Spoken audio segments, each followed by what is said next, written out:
la reflexión en dos versículos. Un leproso se acercó a Jesús. En el tiempo de Jesús, ser leproso suponía ser un excluido, alguien que no tenía derechos ni podía estar con la demás gente. Debían mantenerse fuera de las ciudades y, por supuesto, fuera de la ciudad de Jerusalén con su templo. ¿Cómo iba a acoger Dios en su presencia a un ser tan repugnante como un leproso? Carecían de cualquier contacto humano, ni caricias, ni abrazos, ni gestos de cariño o de cercanía. Con la pandemia del COVID-19, casi no podemos tocarnos, ni abrazarnos, ni darnos un beso. Y muchas personas han muerto sin despedirse de su familia. Ahora podemos comprender mejor la situación de los leprosos en tiempo de Jesús. Hoy en día, especialmente, tantas personas mayores encerradas en su casa, pero también muchos jóvenes para los que es tan necesario el contacto social y personal. Por eso han aumentado los casos de depresión y de suicidio. Este virus nos ha aislado, nos ha encerrado, nos ha hecho cogernos miedos unos a otros. ¿Por qué? Porque se convierten en una amenaza, incluso los más queridos y cercanos. Los leprosos del tiempo de Jesús no recibían ninguna ayuda. Una limosna que alguien le tiraba podía ser para sobrellevar su desgracia, una inmensa soledad. Tenían que avisar de su presencia dando voces o con alguna campanilla para que todos se apartaran de su paso y la gente pudiera ponerse a salvo. Habían dejado de ser tratados como personas. También tenían prohibida su relación con Dios, ya que las enfermedades eran consideradas un signo de la corrupción interior, del pecado, un castigo divino. Y así es como se siente este leproso que se atreve a acercarse a Jesús, sucio, necesitado de ser limpiado. La religión no quería saber nada de ellos, los mantenía al margen. Esto era lo que se enseñaba en la sinagoga. La ley de Dios era una condena en toda la regla. ¿No ocurre algo hoy parecido también cuando hacemos sentir culpable a las víctimas de algunas desgracias o se justifica que estén en esta situación? Es que es un drogadicto, es que se han mantenido prácticas sexuales prohibidas y han cogido el SIDA. Ya no los vemos como seres humanos dignos de compasión. Nos fijamos mucho en el pecado y marginamos al pecador. Lo contrario a Jesús, que se acercaba a los pecadores, a los enfermos y a los marginados para darles vida, sanación y amor. Por eso tengo que alabar al grupo de la parroquia que se dedica a cocinar y ayudar haciendo sándwich también a los homeless. Gracias también al programa de ABCD del arzobispo, que también se ocupa de ayudar a la gente que no puede, los que están necesitados, a estos hijos de Dios que muchos consideramos que no son dignos. No es tan infrecuente hoy que en el plano personal, social e incluso religioso nos apartemos de ciertos individuos que son personas e hijas de Dios porque nos resultan incómodos, porque no están en orden con la ley de Dios o de la iglesia, porque es arriesgado tener contacto con ellos, porque están sucios, porque nos pueden meter en problemas por su condición sexual o por su color o nacionalidad, porque este asunto les compete a otros, porque hay muchas excusas. La clase religiosa del tiempo de Jesús creía realmente en un Dios excluyente, marginador que condenaba, que los abandonaba a su suerte, que no merecían su amor ni su misericordia, y claro tampoco la de las personas religiosas y piadosas. Sin embargo, este leproso no soportaba seguir así y por sí mismo no tenía nada que hacer, pero intuye que Jesús sí puede hacer algo por él. Total, que se salta todas las normas religiosas, la ley y las sociales para acercarse a Jesús y solicitar su ayuda. No solo eso, sino que se compromete, que compromete a Jesús, pues el que entra en contacto con un leproso, al margen de que lo que pueda contagiarse, queda también impuro. Por eso es que Jesús tiene que salir de las ciudades. No puede estar en lugares con gente, aunque la gente va a verlo donde él está, porque Jesús se hace impuro al tocar al leproso. ¿Se atreverá a sacarlo de la exclusión a la que está sometido en nombre de Dios? Sorprende la emoción que le produce a Jesús la cercanía del leproso. No se horroriza ni se echa atrás. Ante la situación de aquel pobre hombre, se le conmueven las entrañas. La ternura lo desborda. ¿Cómo no va a querer limpiarlo él, que solo vive movido por la compasión de Dios hacia sus hijos e hijas más indefensos y despreciados? Jesús no se enfada ni le riñe, ni se aparta de él. Lo primero que hace es extender la mano y tocarle. Empieza por restablecer el contacto humano, primero físico y luego de palabra.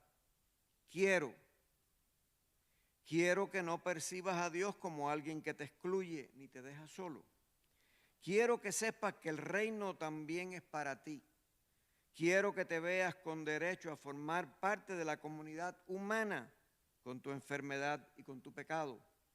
Quiero que le conste a los sacerdotes que el proyecto y la voluntad de Dios es sanar, acoger, incorporar, incluir. Quiero que la ley de Dios deje de usarse como instrumento de marginación. Quiero al tocarte y hablar contigo, que te reconozcas como persona y quedes sanado por dentro y por fuera. Quiero tocarte, aunque eso conlleve a quedar yo tocado, excluido, manchado, impuro, y ya no pueda entrar abiertamente en ningún pueblo. Acercarse a los que están mal, a los que lo pasan mal, a los que no se valoran a sí mismos, a los que están corrompidos por dentro y por fuera, aún a riesgo de nuestro prestigio, de nuestra salud, de nuestras ventajas, que nuestras ventajas queden tocadas, es tarea de los discípulos de Jesús, de la iglesia entera. Y ahora quiero referirme a otro versículo. Si tú quieres, en nuestra enfermedad, nuestra debilidad, nuestra vergüenza, nuestro pecado, nuestra rareza, muchos de nosotros nos sentimos como este leproso. Sentimos que simplemente no somos dignos. Cualquiera que sea el problema en el que estemos, tenemos que acercarnos a Jesús en actitud de adoración. Él es el Señor y nosotros no. Este es el paso clave para poner nuestras vidas en orden. Consideremos la hermosa súplica del leproso, esencial en cualquier acto de adoración, de petición. Si lo deseas, puedes limpiarme. No es exigente. Está reconociendo que el señorío de Jesús, su soberanía, hágase tu voluntad, es siempre la actitud correcta de cualquier oración. Pero nosotros rezamos según la imagen que tengamos de Dios.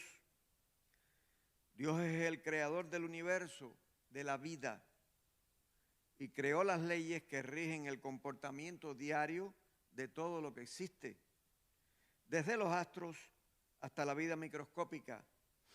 Es asombroso y maravilloso cómo todo se desenvuelve ordenadamente, regularmente. Nuestro día dura 24 horas, años tras años, siglos tras siglos. Imagínense que empezáramos a tener unos días de 48 horas, otros de 12, la vida se acabaría y el universo se destruiría. Por eso Dios generalmente respeta las leyes que Él mismo creó. Esto es muy importante. Y nosotros le pedimos constantemente que viole estas leyes. Él puede hacerlo, pero generalmente no lo hace.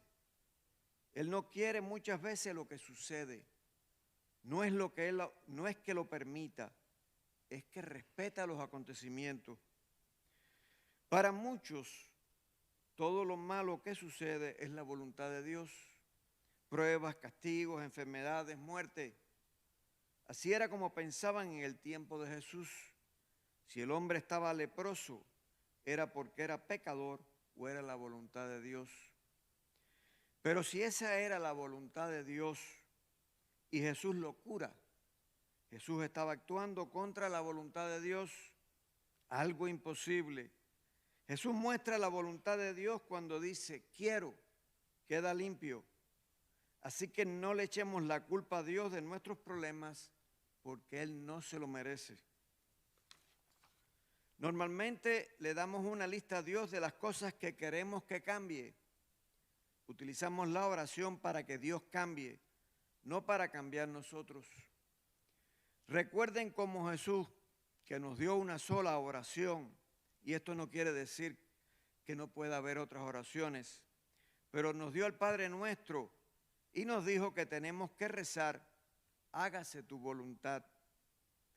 Al igual que la oración que hizo en medio de su angustia en el huerto, Padre, si quieres, aleja de mí este cáliz, pero que no se haga mi voluntad, sino la tuya, la voluntad de Dios.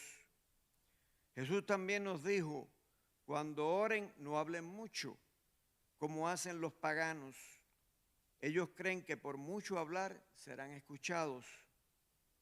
En el Sermón del Monte, Jesús explica a los suyos y a la gente, ya sabe vuestro Padre lo que necesitáis antes de que vosotros se lo pidáis. Muchas veces le damos a Dios una lista de lo que tiene que hacer, por lo menos para que se entere. Nos encontramos que Jesús dijo, si ustedes me piden algo en mi nombre, yo lo haré. Cuando yo nombro a alguien, es porque está presente. Por ejemplo, si digo David, es porque David está allá atrás. Cuando nombro a Dios, es porque está presente. Cuando Jesús nos dice en mi nombre, no está diciendo por mi nombre, sino en mi nombre, es que estamos rezando como si Jesús estuviera presente, está presente. ¿Y cómo rezaba Jesús? Estamos rezando en su nombre. ¿Qué decía Jesús? Hágase tu voluntad. Era lo que Jesús decía. La oración es un tiempo desinteresado, un encuentro cultivado, un trato con Dios para vivir e intensificar la experiencia de la fe. De un Dios que me creó, que me da vida, para que lo aceptemos, para que vivamos, para que descansemos en su amor y en su paz y prolonguemos hacia los demás el actuar con justicia, el amar con ternura y el acompañar en la vida.